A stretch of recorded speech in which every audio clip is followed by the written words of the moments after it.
So this is your generator set, see how to start and operate it.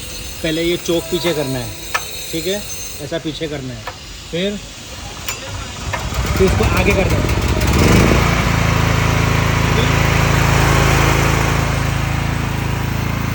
ये पूरा आपका generator set है,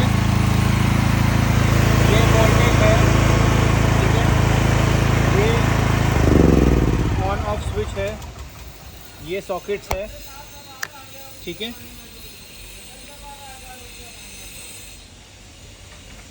ये पूरा आपका जनरेटर सेट है। मैं फिर से आपको ये प्रोडक्ट चालू करके बताऊंगा। चालू कर, फिर से देखो कैसे चालू करना है। इसको पहले पीछे करना है, इग्निशन ऑन करना है, चोक पीछे करना है, ठीक है, फिर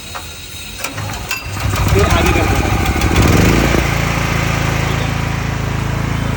यहाँ पे आता है वोल्टेज बंद कर।